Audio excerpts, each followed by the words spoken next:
California के सुनसान सड़कों पर एक ऐसे शेडो ने जन्म लिया जो खुद को द ज़ोडिएक कहता था।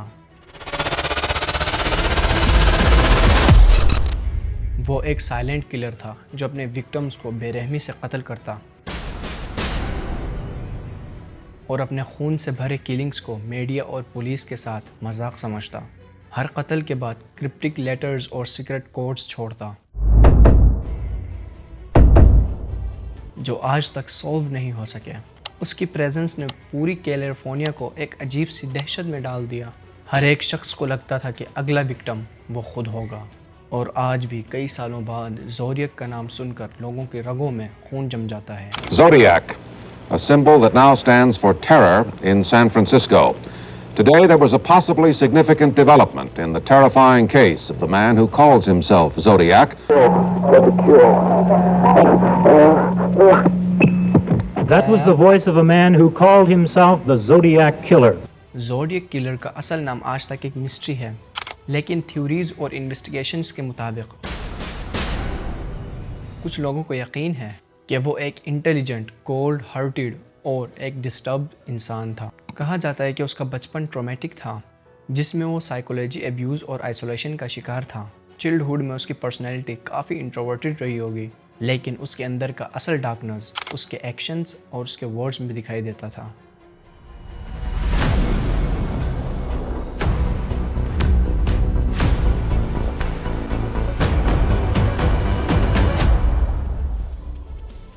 ज़ोडिएक को पजल्स और साइफर्स का भूत सवार था, जिसका प्रूफ उसके खुद के सीक्रेट कोड्स में मिलता है जो उसने पुलिस और न्यूज़पेपर्स वालों को भेजे। इन्वेस्टिगेटर्स को शक था कि वो मिलिट्री या फिर नेवी बैकग्राउंड से था, क्योंकि उसके हर एक क्राइम में डिसिप्लिन और स्ट्रेटजिक प्लान था। कहानी तो तब शुरू होती है जब 20 दिसंबर 1968 की ठंडी रात को सैन फ्रांसिस्को के पास एक छोटी सी जगह लेक हरमन रोड पर एक यंग कपल बेटी लो जेनसन और डेविड फराडे जो अपने कार में बैठकर फ्यूचर के प्लान्स डिस्कस कर रहे थे। ये उन दोनों की पहली डेट थी, लेकिन उनको अंदाज़ा भी ना था कि ये उनकी ज़िंदगी की आखिरी डेट होने वाली है। रात के तकरीबन 11 बजे एक अननोन शख्स उनके कार के पास आता है, जो अपने पॉकेट से गन निकालता है और उन दोनों कपल को गाड़ी से बाहर आने के लिए धमकाता है। डेविड ने रेजिस्टेंस दिखाने की कोशिश की, लेकिन किलर ने उसके सर पर पॉइंट ब्लैंक शॉट मारा। इस दौरान बेटी लो जान बचाकर भागने लगी और किलर उसके पीछे भागकर back to back 5 bullet shots मारे, जिसकी वजह से उसका काम तो वहीं पर हो गया। किलर ने बिना किसी शोर शराबे के, बिना फिंगरप्रिंट्स और क्लिव्स छोड़े क्राइम सीन को लीव किया। पुलिस को सिर्फ गन शेल्स और बॉडीज़ मिली। ये कोल्ड ब्लडेड किलिंग इतनी टेरिफाइंग थी कि पूरी सैन फ्रांसिस्को में फेयर फैल गया। ये ज़ोडिएक का पहला मर्डर था, लेकिन यह तो सिर्फ आगाज़ था। एग्जैक्टली 6 महीने बाद 4 जुलाई 1969 को ब्लू रॉक स्प्रिंग्स पार्क में एक और कपल डार्लिन फेरिन और माइकल मैग्यू को टारगेट किया गया। किलर उन दोनों के पास आकर 9mm पिस्तौल से उनके ऊपर फायरिंग स्टार्ट की। इस दौरान डार्लिन ने स्पॉट पर ही जान दे दी, लेकिन माइकल मिराकल से बच गया, जो बाद में सर्वाइवर विटनेस बना। इस अटैक के एग्जैक्टली 40 मिनट बाद विलेजो पुलिस को एक एनोनिमस कॉल रिसीव होती है।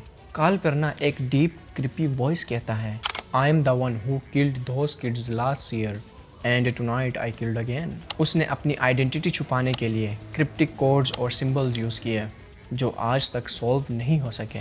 इस ब्रूटल मर्डर के बाद ज़ोडिएक ने सैन फ्रांसिस्को को अपना हंटिंग ग्राउंड बना लिया, लेकिन असली खौफ का सफ़र 27 सितंबर 1969 को स्टार्ट होता है, जब ज़ोडिएक एक और लोकेशन पर स्ट्राइक करता है। लेक बेर्सिया नेपा कंट्री का एक क्वाइट और पीसफुल एरिया है। यहाँ उसने एक कपल ब्रियान हार्टनेल और कैसलिया शेपर्ड को नाइफ से ब्रूटली स्टैब किया। ये ज़ोडिएक का पहला अटैक था जिसमें उसने खुद को हाइड करने के लिए एक ब्लैक मास्क पहना हुआ था और इसके साथ साथ ज़ोडिएक सिंबल का सर्कल क्रॉस साइन भी पहना था। कैसलिया ने स्पॉट पर ही जान दे दी, लेकिन ब्रियन बच गया और उसने किलर की डिस्क्रिप्शन दी। उसके बाद 11 अक्टूबर 1969 को ज़ोडिएक ने सैन फ्रांसिस्को के प्रेसिडियो हेड एरिया में एक कैब ड्राइवर पॉल स्टिन को कत्ल किया। उसने पॉल के हेड पर पॉइंट ब्लैंक शॉट मारा और उसकी शर्ट का एक पीस काट कर पुलिस को अपने लेटर्स के साथ भेज दिया। ताकि ये प्रूफ कर सके कि वही असली किलर है। ये वो मेजर लोकेशंस थी जहाँ ज़ोडिएक ने अपना ये खूनी खेल खेला। हर क्राइम सीन पर उसकी स्ट्रेटजी अलग थी, लेकिन उसमें एक चीज़ कॉमन थी, फेयर। ज़ोडिएक ने अपनी आइडेंटिटी छुपाने के लिए हमेशा क्रिप्टिक लेटर्स और साइफर्स का यूज़ किया, जिनके थ्रू उसने पुलिस को और मीडिया को चैलेंज किया। हर लोकेशन पर वो सिर्फ मौत का पैगाम छोड़कर वैनिश हो जाता। ज़ोडिएक किलर ने सिर्फ लोगों को कत्ल नहीं किया, बल्कि पूरी मीडिया और पुलिस को अपने माइंड गेम में फंसा दिया। उसने अपनी ब्रूटल मर्डर्स को एक डेडली पजल में कन्वर्ट कर दिया, जिसमें हर कत्ल के बाद एक लेटर, साइफर या क्रिप्टिक मैसेज भेजना उसके सिग्नेचर का स्टाइल बन गया। अगेन 1 अगस्त 1969 को ज़ोडिएक ने San Francisco Chronicle, San Francisco Examiner और विलेज टाइम्स हेरल्ड को एक 3 पार्ट साइफर लेटर भेजा। हर लेटर में उसने अपने क्राइम्स को एक्सेप्ट किया और पुलिस वालों को चैलेंज किया कि अगर तुम लोग मुझे पकड़ना चाहते हो तो मेरे आइडेंटिटी को डिकोड करके दिखाओ। उसने उस लेटर में कहा, I like killing people because it is so much fun. उसने अपने लेटर को एंड पे एक strange symbol, a circle with a cross inside, draw किया, जो उसका ज़ोडिएक सिंबल बना। ज़ोडिएक किलर ने कई साइफर्स भी भेजे, जिनमें से कुछ शायद सॉल्व हुए।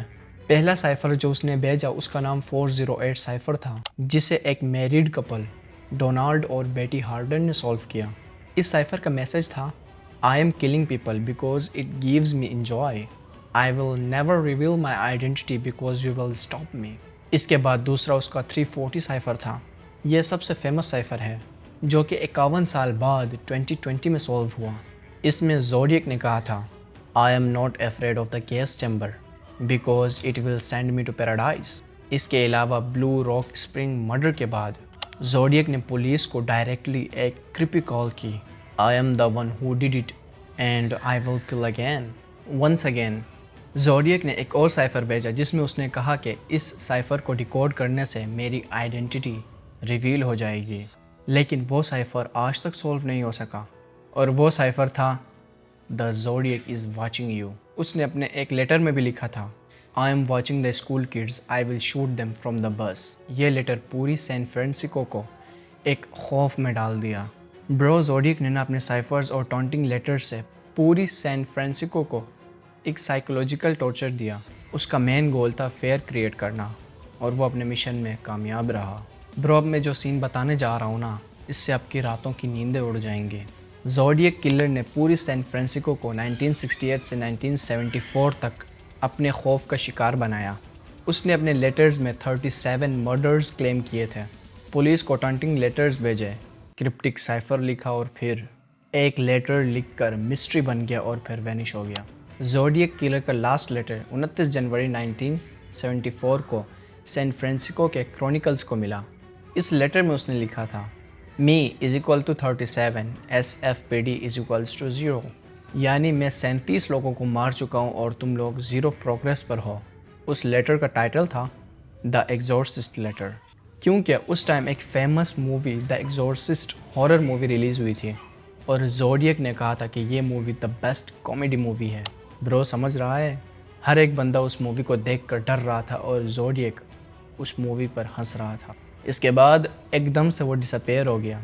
इसके बाद जब वो काफ़ी हद तक किसी को नज़र नहीं आया, पुलिस ने कहा कि या तो वो मर चुका है या वो मेंटल हो चुका है। और कुछ थ्योरीज़ में लिखा है कि ज़ोडिएक ने अपना नाम चेंज करके कंट्री लीव की। लेकिन असली बात सुनाऊँ, ज़ोडिएक ने अपने लास्ट लेटर में एक हिडन क्लू छोड़ा था, I am not done yet but I am going to underground now. उसने खुद लिखा कि अब वो अंडरग्राउंड किलर बन रहा है।